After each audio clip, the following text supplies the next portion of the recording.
नमस्कार, news special देख रहे हैं आप। मैं हूं आपके साथ विशाल। खबरों की शुरुआत करेंगे। बरेली जनपद में सालों से कई तहसीलों में दर्जनों बायोडीजल पेट्रोल पंप अवैध तरीके से धड़ल्ले से संचालित है, जिसके पास ना तो किसी तरीके की कोई एनओसी है, ना ही कोई सुरक्षा के उपकरण।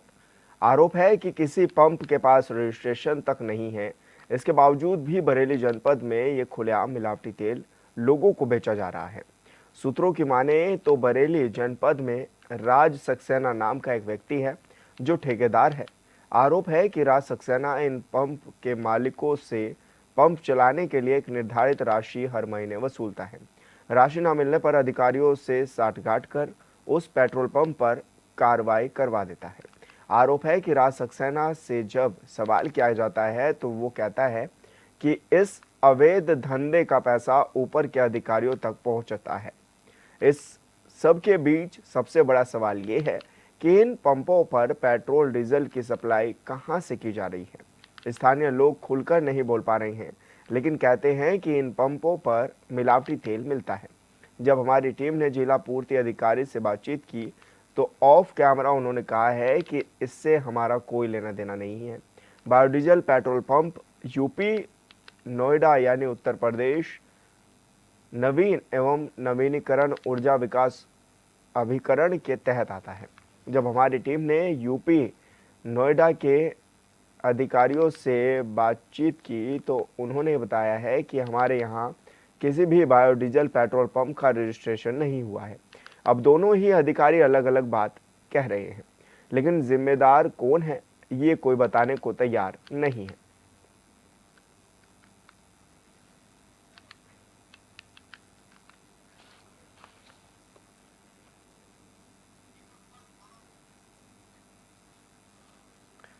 और संवाददाता दीपक कुमार हमारे साथ फोन लाइन पर जुड़ गए हैं। दीपक, क्या कुछ जानकारी मिल रही है, किस तरह से अवैध तरीके से ये पेट्रोल पंप चलाए जा रहे हैं क्या? देखिए, मैं आपको बता दूं, ये जो पेट्रोल पंप है ये एक दो दिन से नहीं, सालों से लगातार चल रहे। मगर बड़ी बात ये, इतनी बड़ी संख्या में जो पेट्रोल पंप चलाए जा रहे हैं, जबकि ये पूर्ण रूप से अवैध है। कई बार लोगों ने, ग्रामीणों ने शिकायत भी करी है, और उसके बावजूद भी ये पंप लगातार चल रहे हैं। इनके पास ना तो कोई सुरक्षा की कोई चीजें उपलब्ध होती हैं, ना ही इनके पास में किसी तरीके की कोई एनओसी है, ना ही इनके पास कुछ ही तरीके का कोई भी एक सारा पेपर भी नहीं है जी ये दिखा पाए जी। तो ऐसे में क्या माना जाए, जिस तरह से अवैध तरीके से ये चलाए जा रहे हैं, कोई कार्रवाई क्यों नहीं हुई अभी तक? और देखिए, मतलब ये जो सूत्रों से जानकारी मिल रही है, तो इसका पूरा मामला एक राज सक्सेना नाम का एक व्यक्ति है जो इन पेट्रोल पंपों का ठेकेदार है। वो इन पंपों को चलवाता है।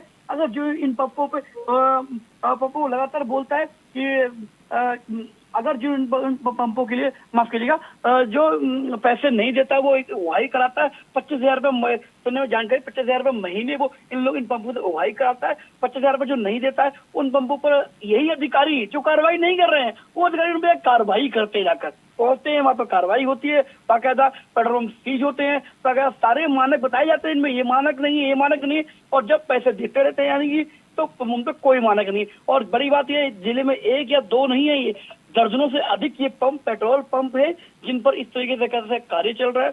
और ये एक तहसील में नहीं, दो तहसील में, बरेली के लगभग सभी तहसीलों में पंप है। कहा जाए तो अधिकारियों ने इन पर आंखें मूंद ली है। एचएनएन न्यूज की टीम ने यहाँ बरेली के ये जो जिला पूर्ति अधिकारी है उनसे बातचीत करने की कोशिश करी, तो उनका कहना था हमसे कोई इसका मतलब नहीं है, क्योंकि इसका पूरा कारोबार यूपी नेडा देखता है, यूपी नेडा इसके बारे में जाने, हमसे इसका कोई मतलब नहीं। तो हमने यूपी नेडा के अधिकारी से बात करी तो उनका कहना था हमसे इसका कोई मतलब नहीं है, क्योंकि ये जो हमें जो अधिकार दिया गया वो दिया गया बायोडीजल के लिए। तो वो उन्होंने कहा ये जो पंप है ना तो ये बायोडीजल है और ना ही ये गवर्नमेंट पंप है, ये पूर्ण रूप से फर्जी है। तो इन पर कार्रवाई करने के लिए जिला पूर्ति अधिकारी कर सकते हैं, हमसे इसका कोई मतलब नहीं। और उसके बावजूद भी इन पर अभी तक कोई कार्रवाई नहीं हो रही है जी। दीपक, ऐसे में क्या कुछ मानक होने चाहिए पेट्रोल पंप के लिए, और क्या देखा जा रहा है, किस तरह के जो मानक है वो विहीन है ये पेट्रोल पंप? हाँ, देखिए, पहली बात तो ये है कि जो अगर बायोडीजल पंप पे भी होता तो बायोडीजल मतलब हुआ सिर्फ डीजल। और यहाँ आप देख सकते हैं तस्वीरों में पेट्रोल, बाइकों में पेट्रोल भरा जा रहा है, मोटरसाइकिल में पेट्रोल डाल रहे हैं ये लोग। तो मतलब कहना कहेंगे तो ये सबसे पहली बात तो यही है कि बायोडीजल पे पेट्रोल बिक ही नहीं सकता। सबसे पहली बड़ी बात तो यही है, जो नियम को उल्लंघन करता है। और बात करिए दूसरी नियम की, तो सुरक्षा को लेकर यहाँ पर कोई भी पुख्ता इंतजाम नहीं है, कोई भी चीन के पास नहीं जो जिसको हम कह सकते हैं कि सुरक्षा भी काम में आएगी। और दूसरी बात कहा जाए, इनके पास जो पेट्रोल पंप, जो पेट्रोल यहाँ से मिलता है, वो पेट्रोल एक अलग तरीके की गंध होती है उसमें, पेट्रोल डीजल में अलग अलग स्मेल होती है जो इससे बिल्कुल अलग है, यानी वो साबित करता है कि ये पेट्रोल में इसमें कहने गई इसमें मिलावटी पेट्रोल है। ये मैं बता दूं, इस पे कई बार मुख्यमंत्री पोर्टल पर शिकायत करी गई है कि इन पंपों में मिलावटी तेल है, जिन वजह से ग्रामीणों की बाइक या वाहन खराब हुए, और उसके बावजूद भी जब शिकायत होती है तब एक दो अधिकारी वहां पहुंचते खाना पूरी के लिए, और मगर उसके बाद क्योंकि एक जो उनका सरगना है राज सक्सेना लगातार सबको मॉनिटरिंग कर रहा है, सबको पोस्ट कर रहा है, तो इस वजह से कहीं ना कहीं कार्रवाई नहीं हो पाती। जी दीपक, लेकिन ऐसे में सवाल तो ये भी खड़े हो रहे हैं कि क्या जो ग्रामीण हैं, आसपास के लोग हैं, क्या वो शिकायत नहीं कर रहे हैं, उनको समस्या नहीं हो रही है कि मिलावटी तेल उनको मिल रहा है? देखिए, मैंने आपको पहले ही बताया कि ग्रामीणों ने इसकी कई बार शिकायत करी, कई बार मुख्यमंत्री पोर्टल पर शिकायत करी। देखिए, अब वो तो एक ग्रामीण है, मीडिया के लोग बात करते हैं तो जिला पूर्ति अधिकारी पर पूछते तो जिला पूर्ति अधिकारी कह देते हैं हमसे इसका कोई मतलब नहीं है, यूपी नेडा जाने। अब यूपी नेडा बात करते यूपी नेडा कहते हैं हमसे इसका कोई मतलब नहीं है, तो जिला पूर्ति अधिकारी जाने। सोचिए, वो तो एक ग्रामीण, एक पत्रकार के चौथा स्तंभ को ये लोग गुमराह करते हैं, बार बार कहते हैं हमसे मतलब नहीं, हमसे मतलब नहीं। आखिर इसका मतलब किससे है? अधिकारियों से कहते हैं, वहाँ के मौजूद एसडीएम से, या फिर वहाँ के सप्लाई इंस्पेक्टर को कहते हैं साहब हमसे मतलब नहीं, हम तो बहुत छोटे कर्मचारी हैं।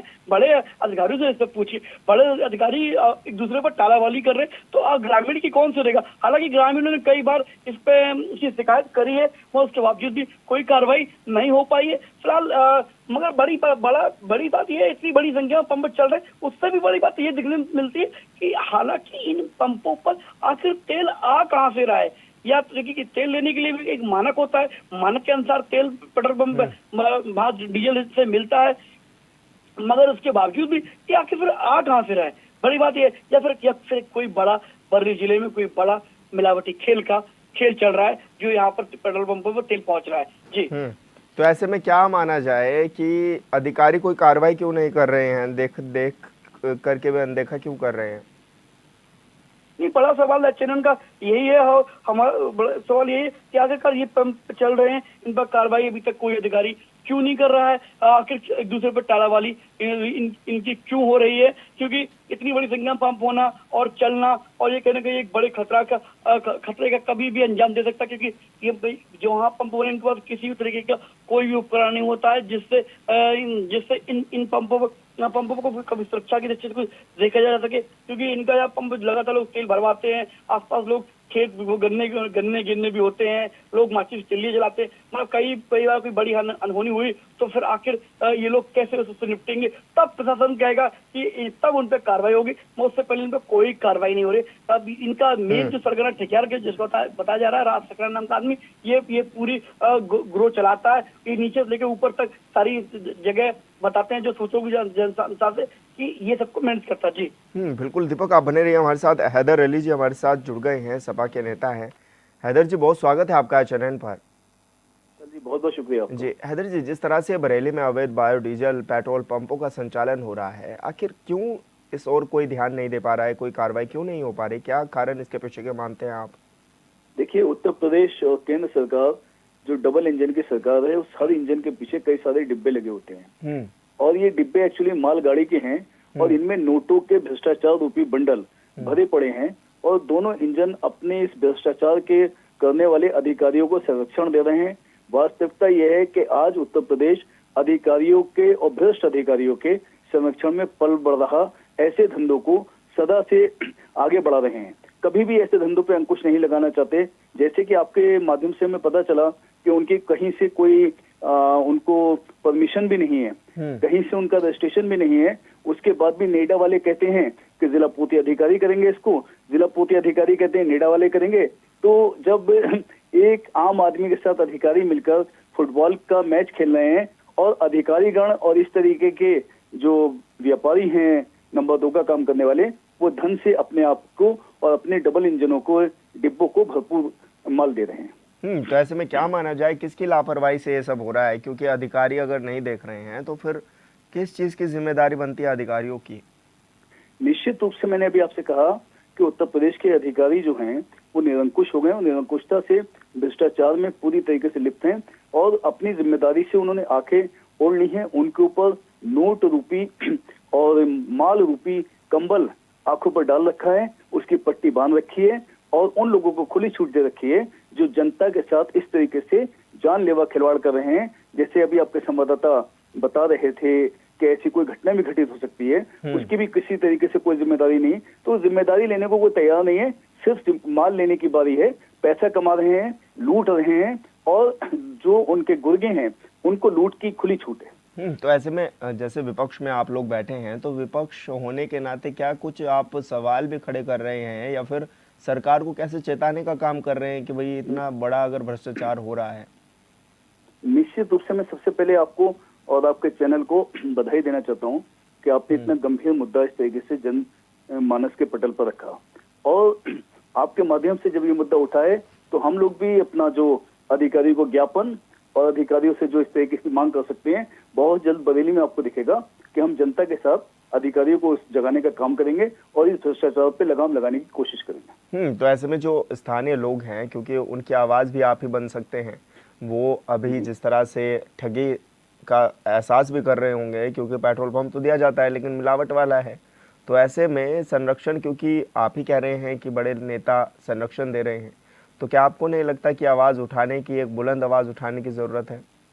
निश्चित रूप से बुलंद आवाज उठाने की आवश्यकता है और ये दुर्भाग्य है हम लोगों का कि जब तक कोई बड़ी घटना हो नहीं जाती है तब तक हम लोग सोते रहते हैं। और इसमें मैं पक्ष और विपक्ष की बात नहीं कर रहा हूँ, ये मैं अपने पूरे जनमानस की एक सोच को आपके सामने रख रहा हूँ। लेकिन चूंकि आपने जागरूकता का परिचय देते हुए ये मुद्दा प्रथम रूप से उठाया है, तो आपने जब जागरूक किया है तो हम लोग, ये मेरी जिम्मेदारी बनती है और मैं आपको वचन भी देता हूं कि बहुत जल्दी हम लोग इस मुद्दे को जन आंदोलन बनाएंगे और बरेली में चल रहे इस नकली डीजल के कारोबार को अंकुश लगाने का कार्य करेंगे। जब उनको एक बहुत बड़ा प्रश्न ये है कि जब वो कहीं से मान्यता प्राप्ति नहीं है और डीजल बेच रहे हैं, तो वो डीजल आ कहां से रहा है, उसकी पूर्ति कहां से हो रही है? तो ये बहुत बड़ा नेटवर्क है, बहुत बड़ा सिंडिकेट है। इस सिंडिकेट के खिलाफ जल्दी समाजवादी पार्टी बरेली में आंदोलन खड़ा करेगी। लेकिन एक सवाल मेरा हैदर जी ये भी है कि जिस तरह से मानकों को ताक पर रखा गया है, पूरी तरह से मानक विहीन नजर आ रहे हैं पेट्रोल पंप, ना तो वहां पर कोई व्यवस्था है ना सुरक्षा है, तो ऐसे में अगर कोई बड़ी हानि हो जाती है तो उसका जिम्मेदार कौन होगा? मैंने अभी बताया आपको कि अधिकारी लोग अपने नोट रूपी चश्मा उन्होंने अपनी आंखों पे लगा लिया है और उनके लिए जनता के जीवन का कोई मूल्य नहीं बचा है। जनता अगर कोई हानि हो जाती है तब मैंने कहा जागेंगे वो लोग और इसी हानि का वो इंतजार कर रहे हैं। उसके बाद फिर एक दूसरे के ऊपर बॉल फेंकेंगे कि जिम्मेदारी उसकी थी, ये जिम्मेदारी उसकी थी, और जनता के हाथ में वही आएगा जो आजकल सब दे रहे हैं। खाली एक लॉलीपॉप मिल जाएगा उसको कोई आश्वासन मिल जाता है, आश्वासन के अतिरिक्त उन लोगों के लिए कोई कार्य नहीं होता है। लेकिन हम लोग फिर से मैं आपको ये वचन देता हूँ कि हम लोग ऐसी खराब व्यवस्था पर जनता को जगाने का कार्य करेंगे, आंदोलन करेंगे। हैदर जी, आप जाते जाते अंतिम में क्या करके जाएंगे? आश्वासन आप लोग क्या देंगे? किस तरह से आप जनता के साथ में खड़े हैं और समाजवादी पार्टी किस तरह से काम कर भी रही है और आगे काम करेगी? जनता के साथ हम हमेशा खड़े हैं, चाहे वो कहीं ग्रामीण से लेकर शहरी क्षेत्र की जनता हो। किसी भी प्रकार से अगर जनता के अधिकारों का हनन होगा, जनता को यदि इस तरीके से मिलावटी डीजल देकर उनके साथ एक लूट का कार्य शुरू जो हो रहा है, जो लूट की जा रही है, लूट खसोट पर अंकुश लगाने के लिए उसी जनता के साथ हम अधिकारियों से मिलकर आंदोलन करेंगे और इस बात को जोर से उठाएंगे कि जब मान्यता प्राप्ति नहीं है तो ये डीजल बरेली में चल कैसे रहे हैं? ये 40 के लगभग डीजल के पेट्रोल पंप कैसे चल रहे हैं और वो डीजल कहां से आ रहा है? और अगर डीजल आ रहा है तो इसका मतलब किसी ना किसी जगह से डीजल चोरी भी हो रहा है। तो जनता के ऊपर तो डबल और ट्रिपल मार पड़ रही है। एक तो उनको डीजल मिल रहा है नंबर 2 में, उसमें भी मिलावट हो रही है और जो मिलावट के लिए डीजल लिया जाता है वो भी कहीं ना कहीं से चुरा के लिया जा रहा है। तो जनता की जेब पे तो हर तरीके से मार पड़ रही है और उनका जीवन अलग खतरे में है। हैदर जी, बस मेरा एक सवाल ये भी है कि जिस तरह से ये कहा जाता है कि शिकायतों का निस्तारण राज्य सरकार कर रही है, लेकिन राज्य सरकार के पोर्टल पर लगातार लोग शिकायत भी करते हुए नजर आ रहे हैं। हालांकि हमारे संवाददाता भी बता रहे थे कि लगातार शिकायतें भी की जा रही हैं पोर्टल पर, खासकर उनका संज्ञान नहीं लिया जा रहा है। संज्ञान उन बातों का ले लिया जाता है जिन बातों में सरकार का लाभ होता है और जिन बातों में कोई अधिकारी या कोई नेता या कोई गुर्गा फंसने वाला होता है, उन्हें बचाने के लिए ऐसी चीजों पर आंखें मूंद ली जाती हैं और ये उत्तर प्रदेश की परंपरा बन गई है। जी बिल्कुल ये हैदर जी, शासन, आप हमारे साथ जुड़े, आपने अपनी बात रखी, बहुत शुक्रिया आपका। बहुत बहुत शुक्रिया आपका विशाल जी। और दीपक कुमार हमारे संवाददाता हमारे साथ लगातार बने हुए हैं। दीपक, जिस तरह से आप हैदर अली जी को भी सुन रहे थे, सपा नेता जी को, वो साफ तौर पर कह रहे हैं कि भ्रष्टाचार का खेल तो राज्य में चल रहा है, इस पर कोई संज्ञान लेने को आखिर कोई तैयार क्यों नहीं हो रहा है? क्योंकि अधिकारियों की भी एक लंबी चौड़ी टीम है, विधायक भी हैं, मंत्री भी हैं, सांसद भी हैं, तो आखिर कोई सूद क्यों नहीं ले रहा है? क्या इसके पीछे का कारण मान रहे हैं? देखिए विशाल, ये जो आपने कहा ना कि कोई अधिकारी है इस पे कोई संज्ञान क्यों ले रहा है, और देखिए मैं कहता हूँ इस पे जब अधिकारियों ने भी आंखें मूंद रखी हैं, क्योंकि जिस तरीके से एक बड़ा खेल चल रहा है इस पे ये लोग नहीं ध्यान दे रहे हैं। कहीं ना कहीं जो कुछ लोग जानकार नहीं बनते और वास्तव में कुछ अच्छे अधिकारी हैं उनको इस तरह की जानकारी नहीं मिल पाती है। और मैं आपको बता दूं, मगर जिन्हें जो अधिकारी जो जान रहे हैं, समझ रहे हैं, वो भी अपनी आंखें मूंद लेते कि सोचने लगता है कि मेरे विभाग से मतलब नहीं है, जिस विभाग का जब वो कार्रवाई नहीं कर रहा तो मैं कार्रवाई क्यों करूं। जी। तो ऐसे में क्या माना जाए, अब आने वाले समय में कब तक ये जो स्थानीय लोग हैं वो परेशान होते रहेंगे, वो ठगा सा महसूस करते रहेंगे अपने आप को? देखिए विशाल, ये बहुत बड़ी बात आपने कही कि आखिर कब तक परेशान हो कि देखिए हम लोग धीरे धीरे देखते हुए लगभग 1-2 महीने तो नहीं, ये सालों से पंप चल रहे हैं। आखिर मतलब इसका जिम्मेदार कौन है? इतनी सालों से चल रहे हैं, आखिर 1-2 महीने हो सकता है किसी ने ना देखा हो सकता है अधिकारी संज्ञान ना आया हो, 3 महीने नहीं ना आया हो, 4 महीने, मतलब देखिए आज 2 से 4 साल हो गए हैं और अभी पंप अभी तक चल रहे हैं। और इन पंपों के पास किसी के पास एक सादा कागज भी नहीं होगा जो दिखा पाए कि मेरे पास ये कागज है इसका। उसके बावजूद ये पंप चल रहे हैं और इन पे धड़ल्ले से तेल बिक रहा है। और देखिए पंपों की दो कैटेगरी होती है, एक होता है बायोडीजल पंप और एक होता है गवर्नमेंट पंप। बायोडीजल का मतलब होगा सिर्फ डीजल बिक सकता, पेट्रोल पंप का कोई मतलब नहीं है। मगर जो बरेली में पंप है ना तो वो लगता है बायोडीजल, क्योंकि यूपी नेडा के अधिकारी ने बताया भी कि ना तो वो लगते हैं कि बायोडीजल पंप है। क्यों? क्योंकि उन बायोडीजल तो पेट्रोल मिलने का मतलब नहीं बनता है, बनना ही गवर्नमेंट पंप। फिर आखिर ये कौन से पंप है और है जो भी है फिर चल क्यों रहे हैं? अगर किसकी सह पर इनको चलाया जा रहा है, बड़ा मुद्दा आज का ये है। जी विशाल। तो ऐसे में क्या माना जाए, अब लोग क्या कुछ कहने को भी विवश हो गए हैं, क्या कुछ वो कह रहे हैं? क्योंकि लगातार आप भी बता रहे हैं कि शिकायतें तो उन्होंने कई बार दर्ज करा दी, मुख्यमंत्री पोर्टल तक शिकायतें दर्ज करा दी और उनका संज्ञान भी नहीं लिया गया अभी तक। ये तो बड़ी बात है। विशाल, जब ऊपर से शिकायत आती है तो उनकी खानापूर्ति करने के लिए अधिकारी वहाँ कुछ अधिकारी कर्मचारी वहाँ पहुँचते हैं और खानापूर्ति करके उसको ऐसी तालामुली कर दिया जाता है। और लोग फिर दोबारा सोचते हैं कि इस चीज का कोई असर हो नहीं रहा है। फिर लोगों ने अब आखिरकार शिकायत करना बंद कर दिया। उनको लगा कि आखिरकार ये सब कुछ मिली वगैरह से चल रहा है, उनका शिकायत करना और सामने वाले से बुराई लेना ठीक है। क्योंकि एक चीज और भी होती है, शिकायत होती है तो शिकायतकर्ता का नाम भी खुल जाता है। फिर पेट्रोल पंप के जो मालिक होते हैं उन्हें धमकाते हैं, डराते हैं कि तुमने शिकायत की। आपस में झगड़े होते हैं, लड़ाइयां होती हैं। इसको लेते हुए अब ग्रामीणों ने शिकायत करना भी धीरे धीरे बंद कर दिया है। अब बस चुपचाप मीडिया से कहते हैं कि साहब बहुत परेशानी है, साहब बहुत दिक्कत है, बस।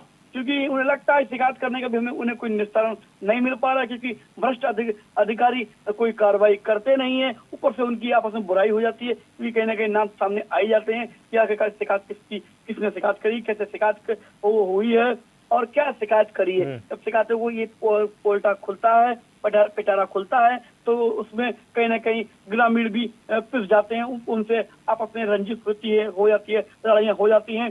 क्योंकि ये जो पेट्रोल पंप है ये सारे के सारे ग्रामीण क्षेत्रों में लगाए गए हैं, चाहे तहसील नवाबगंज हो, चाहे तहसील बरेली हो, चाहे तहसील औला हो। एक तहसील औला है जो जहाँ पर कहा जाए तो औला में बरेली मंडल में, पूरे बरेली मंडल या उत्तराखंड आधे उत्तराखंड में भी डीजल पेट्रोल भेजा जाता है, उन जगह तक पर बायो डीजल पेट्रोल पंप लगाया गया है। जबकि जो जहाँ हब है पंप डीजल का, जहाँ से निकलता है तेल, अब बरेली मंडल के कई जिलों में जाता है, आसपास के उत्तराखंड के हल्द्वानी ललकों तक वहां से तेल जाता है। तो वहां भी औला तहसील में भी इन पंपों को लगाया गया है बायोडीजल के ग्रामीण क्षेत्रों में, ताकि वहां भी इसकी पूर्ति करी जा रही है। मगर बड़ा सवाल ये आखिर इतने बड़ी मात्रा में तेल आता कहाँ से है? सूत्रों के माने तो जो राज सक्सेना नाम का व्यक्ति है, जो ठेकेदार है इनका, वो पहले तेल के काम करता था, और वो चाहे लालकुआं हो चाहे हल्द्वानी हो, उन जगहों पे उसने तेल का कारोबार किया है। अब उसकी सेटिंग ऐसी सेटिंग है कि इन सब सारे पंपों पर तेल पहुंचाता है जी। लेकिन दीपक, अगर कोई बड़ी घटना हो जाती है तो उसका जिम्मेदार कौन होगा, कौन इसका संज्ञान, क्योंकि संज्ञान तो कोई ले नहीं रहा है, तो अगर कोई घटना घट जाती है तो जिम्मेदार किसको माना जाए? सर ऐसा ही लगता है कि बरेली की जो उच्च अधिकारी है वो बड़ी घटना का इंतजार कर रहे हैं। इंतजार के बाद ही इन पर कोई कार्रवाई करेंगे कि उससे पहले तो कोई कार्रवाई होने को मुझे लगता नहीं, आसार लग रहे हैं, क्योंकि दोनों ही अधिकारी एक दूसरे को टाला मोली करते हैं। जो मेन अधिकारी है, चाहे जिला पूर्ति अधिकारी मान लो चाहे यूपी नेडा के मान लो, वो दूसरे को टालाबाजी कर रहे हैं। वो एक कह रहा है हमसे मतलब नहीं, दूसरा कह रहा है हमसे मतलब नहीं, फिर आखिर मतलब किससे? बड़ा सवाल तो ये, आखिर इसका जिम्मेदार कौन है? अब ऐसा लगता है जैसे कोई हादसे का इंतजार कर रहे हो, कोई हादसा होगा सब कुछ देखा जाएगा, करा जाएगा, क्योंकि वरना तो आज 3-4 साल हो गए, इन्होंने अभी तक कोई कार्रवाई करी नहीं है और ना ही कार्रवाई करने कोई मूड में लग रहे हैं जी। लेकिन ऐसे में जिला प्रशासन से जब आपकी बात हुई तो किस तरह से हिला हवाले भी करता हुआ नजर आया, और क्या लग रहा है आपको, क्या सूचना सही देने से भी भटकाया जा रहा है? देखिए, मेरी बात जिला पूर्ति अधिकारी से हुई, 2 बारी बात हुई, तो मैंने कहा सर इस पर आपका एक वर्जन चाहिए, आपसे बात करनी। तो उन्होंने कहा कि सर हम देखिए हमें इससे कोई मतलब नहीं कि इसका पूरा काम यूपी नेडा देता है, यूपी नेडा जाने, हमसे कोई मतलब नहीं, क्योंकि जो इसका रजिस्ट्रेशन होता है वो यूपी नेडा कर रहा है, यूपी नेडा के हाथ में इसकी कमान दी हुई है।